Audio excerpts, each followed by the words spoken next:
Բարի լույս 2026-31 թվականների ծրագիրը ավելի շատ կարելի է համարել կոնֆլիկտածին ծրագիր, քան պետության համար հեռանկարային ծրագիր։ Ես մի քանի կետերի կուզենամ անդրադառնալ եւ գնահատական տալ սկզբունքայնությանը, ԿՊ-ական սկզբունքայնությանը։ Տեսեք, ծրագրի 7-րդ էջում նշվում է կոռուպցիայի զերծ պետության հաստատում։ Արդյոք կառավարությունը անկեղծ է իր այդ պնդման մեջ։ Ես սպասել եմ այսօրվան, որ Երևանի կոռուպցիոն հարցերը ուղիղ նայեմ Նիկոլ Փաշինյանին ու ուղղեմ իրեն ու գնահատականը պահանջեմ այդ կոռուպցիայի հետ կապված։ 20-ից 24 թվականը Երևան քաղաքը չի ունեցել գլխավոր հատակագիծ։ Պաշտոնական անփութության համար ոչ մեկ պատասխան չի տվել։ Մի մարդ եղել է հետևանք, շատ ծանր հետևանքներ ա ունեցել։ Հետևանքները որոնք են եղել։ Դիմել են շատ մարդիկ, իմ գնահատված խմբակներ, ովքեր ուղիղ կապ են ունեցել քաղաքային իշխանության եւ դատական համակարգի հետ։ Դիմել են քաղաքապետարան, ասել են, «Էս հողը կտաք ինձ»։ 2 ամիս չեն պատասխանել, մտել դատարան, հողերը մեջ են արել։ Եթե արդարադատության նախարարը ստեղ լիներ, գորդորեի ցուցակը հաներ դատալեքսից ներկայացներ վարչապետին։ Ավելի խայտարակ դեպքեր ա եղել։ Մուտք են արել դատարան, չեն ստորագրել տակը։ Դատարանն ասել է ճշտեք հետ տվեք։ Երկրորդ անգամ նորից չեն ստորագրել, մուտք են արել ու Երևանի հողերը մեջ են արել։ Ուրիշ խայտարակություն ասեմ, գլխավոր հատակագծով պլանավորվում էր կամուրջ թե ճանապարհ, այդտեղ այսօր վերախոյանում շինություններ։ Գնացել եմ, կռիվն արել եմ, հրապարակայնորեն խոսել եմ, դատախազությունը 0 արձագանք։ 0։ Այդ Երևանի հողերը թալանելու համար ով պետք է պատասխան տա։ Մի հատ ուրիշ հարց ուզում եմ ձեզ տալ, պարոն Փաշինյան։ Զարուհի Մաթևոսյան, ձեր աշխատակազմի ղեկավարի տեղակալը, իր ամուսինը վաճառում է Երևան քաղաքին մանեթնիկները, կոպեկը, որ գցում են ավտոբուսների, շուրջ 140,000 դրամով։ Իրական շուկայական արժեքը 40,000 դրամի չի։ Առնվազն 500 հատ վաճառել են։ Ձեր կոռուպցիայի զերծ պետության հաստատման շրջանակներում։ Հաջորդը որ կա, տրոլեյբուսները, որ առել են, առաջի 15 հատը շուրջ $100,000 պակաս են առել, թանկ են առել։ Դրա համար պատասխանատվություն 0։ Ժողովրդի ավտոբուսները, որոնք որ ձեռք եք բերում, ոչ քաշն ա բռնում, քաշը 9 տոննա է լինում, փոխանակ լինի 9 տոննա 300 գրամ, ձիաուժն է քիչ անում։ Բերում են կառավարության որոշմամբ, դզում փչում են, որ ոչ մեկ պատասխանատվություն չկրի։ Հաջորդը որ կա,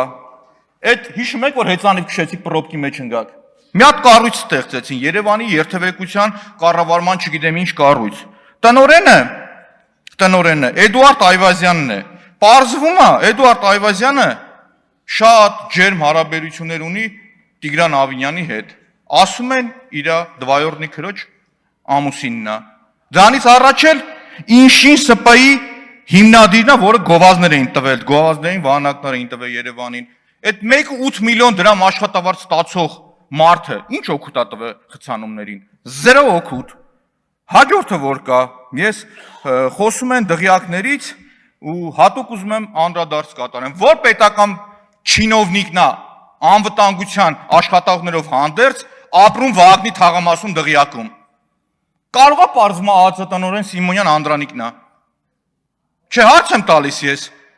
Իսկ Սիմոնյան Անդրանիկ առավոտ շուտ Ալֆային ուղարկելու 3 անչափահաս երեխաներով տուն, մի հատ Ալֆային ուղարկեն տեսնեն Վաղնի թաղամասում, որ այսօրվա գործող չինովնիկն է ապրում, ում անվտանգությունը առավոտ շուտ մի քանի օր գնացել կանգնել տեսել եմ։ Ուղղակի գնահատում եմ իրավական, այդ իրավունք ունեմ գնամ նկարելու հրապարակելու, թե չէ։ Այդ չի ձեր կոռուպցիայի դեմ պայքարը։ Հաջորդը Վաղնի թաղամասից խոսեցի, ակնկալում եմ Սերան Օհանյանին հիշեք։ Մտեք հաջորդիվ։ Մյուսը գրել եք Հայաստանի ազգային կեզերական կարողությունների զարգացում։ Ակամայից հիշեցի 2 ֆանտաստիկ ձեր ծրագիր։ Այս նախորդ Արմսաթ 1 Արբանյակը, որը կառավարության ապրիլ 15 2022 թվականին կառավարության որոշմամբ հաստատել է 3.3 միլիարդ դրամ, ուղիղ հարց են ուղղել Մխիթար Հայրապետյանին, ասել են գործ է հարուցվել։ Ոչ մի պատասխան, մամուլ էլ պատտվում է, որ հերթական մսխումն է։ Ակամայից հիշեցի Անիֆը։ Սերգեյ Բագրատյանը ստեղից որ խոսում էր, ես ակնկալում էի խոսար քննչական կոմիտեն այնուամենայնիվ գործակար է ձեր վրա, թե այդ 1.5 միլիարդ դրամը վնաս եք տվել պետությանը։ Հաջորդը խոստացել եք 6% տնտեսական աճ։ Ստեղ Եղոյանին, Աղաջանյանին ու Սիսակ Գաբրելյանին խորհուրդ կտամ ուշադիր լսեք Նիկոլ Փաշինյանի խոսքերը։ Երբ որ Նիկոլ Փաշինյանը բացատրում է, ոնց են անշարժ գույքի շուկայում 15000 գործար, ես գնահատել եմ 9000-ը Ռուսաստանից եկած մարդիկ են, այդ բոլոր տվյալներով հանդերձ։ Գնահատել է պղնձի գնի, ոնց է ազդում, որ չեք կարողանում հասկանալ արտաքին էֆեկտը ոնց է ազդում։ Հաջորդը 125000 նոր աշխատատեղերը, կարծում եմ կասկածի տեղ պիտի դնեմ այս թվերը, որ հրապարակել եք։ Ու ասեմ ինչի համար, խոսում եք 300000 աշխատատեղ ստեղծել, բայց աղքատությունը մեր մնացել է նույն մակարդակի վրա, 1%-ի տարբերություն։ Այնինչ խոսք եք տվել 50% կրճատում, չեք իրականացրել, դրա համար քաղաքական պատասխանատվություն չի եղել։ Խոսում եք 10 ջրամբարների կառուցման մեկնարկի մասին, 21-ին խոսք եք տվել 15-ը, վեդին շուտվանից ա եղել, որ մի հատ վեդի ունեք, իսկ խայտարակ վիճակա Կապսի ջրամբարի պատկերը, շուրջ 130 միլիոն դոլարի բյուջե ա եղել, ոչ մի աշխատանք չկա, վարկային միջոցներ, ով ա տերը, քաղաքացին մեր։ Հաջորդ կետը, որ ուզում եմ անդրադարձ կատարել, որ 8 տարի 8 միլիարդ դոլար պարտք եք վերցրել, Երևանում 15000 երեխա հերթի մեջ սպասում որ մանկապարտեզ գնա։ 23 թվականից կռիվ եմ տվել, որ գնացեք հետ բերեք այդ մանկապարտեզները, կաշկանդված չեմ քննադատելու առնողին, ծախողին էլ հետ չբերողին էլ։ Ոչ մի քայլ չի արել, ոչ մի քայլ։ 3 տարի կռիվ եմ տվել, իմ ձեռը գործիքակազմը չի եղել։ Հաջորդը, դա սուտ էր,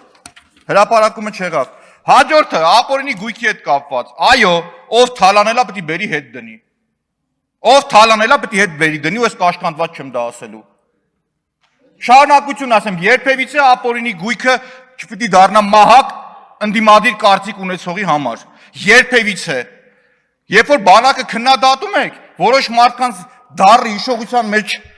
հետ թողած Մելքոյան Գագիկի նոյ թաղամասի դղյակը տեսել եք, որ ապրում է, Լեքսուսով էլ գնում գալիս է։ Եթե չգիտեք, կօգնեմ տանտեղը կտանեմ ցույց կտամ։ Հիմա շարունակությունը, արտաքին մարտահրավեր, խոսում եք Վրաստանի հետ ռազմավարական գործընկերության խորացման մասին, այդ է հարաբերությունների խորացումը, որ այսօր մեր գազ ներմուծողները ստիպված ամեն մեկը 1000 ստիպված բարձր խոսան, որ ձայնը լսվի, $1000 կամ $800 փող են տալիս, որ իրենց ապրանքը բերեն, կամ Չինաստանից եկող ֆուրերն են փող տալիս։ Գևորգ Պապյանն ասում է գնացեք քննչական կոմիտե։ Քննչական կոմիտեն միայն քաղաքական գործեր է արում, միայն եւ միայն, ուրիշ ոչ մի բան չի անում ինքը։ Հաջորդը որ կա, կառավարության ծրագրի մեջ նաեւ ակնկալում եմ, եթե ճիշտ կհամարեք, խոսեք արտաքին մարտահրավերներից, որոնց կառավարողը նաեւ մեր կառավարությունը չի, դուք չեք։ Օրինակ Սևսովյան ճգնաժամը, որի արդյունքում լոգիստիկ խնդիրներ է առաջացել ու հնարավոր է, եթե երկար շարունակվի,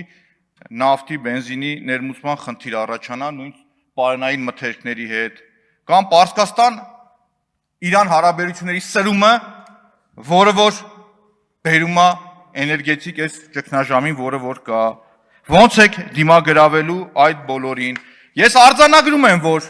կառավարությունը չուներ տնտեսական հաշվարկ, թե տրիպի արդյունքում ինչքան փող ենք մենք դնելու, ինչքան ենք ծախսելու, ինչքան գումար ենք աշխատելու, բացակայում էր, ուղղակի բացակայում էր։ Դրա հակառակը տեսա կռիվ մեր ինքնության, մեր եկեղեցու դեմ։ Դրա փոխարեն ես տեսա արդարադատության կեղծ լոզունգները։ Թշնամությունը լավ տեղ չի տանում։ Եվ մի անգամ ասել եմ, եթե խոսում եք վենդետայից, վենդետան լավ բան չի։ Վենդետան սերունդներով է լինում, ու լինում են դեպքեր նույն Իտալիայի Կորսիկայում կամ Ֆրանսիայի Կորսիկայում կամ Սիցիլիայում, պարոն Հարությունյան, ես ուղեցի եւ մատով խնդրեմ սենց չանեք մյուս անգամ, ես թույլ չեմ տվել ձեր ելույթների ժամանակ ոչինչ։ Եվ այդ վենդետան սերունդ կշարունակվի։ Իսկ մեր երկիրը խոսք եք տվել, ուղիղ դուք խոսք եք տվել, որ պիտի սիրո ու համերաշխություն լինի։ Եթե կա մեկը, ով թալանել է, անարդարություն է արել, օրենքին դեմ բան արել, պիտի պատասխան տա, բայց անտրամաբանական է ալֆա ջոկատը ԱԱՑ-ի ուղարկել 3 անչափահաս երեխաների հետ տանը։ Այն պարագայում, որ բոլորը գիտեք, որ ոչ մեկ չի փախնում, ոչ մեկ չի գնում, վերջ դրեք այս թշնամությանը, դա լավ տեղ չի տանում։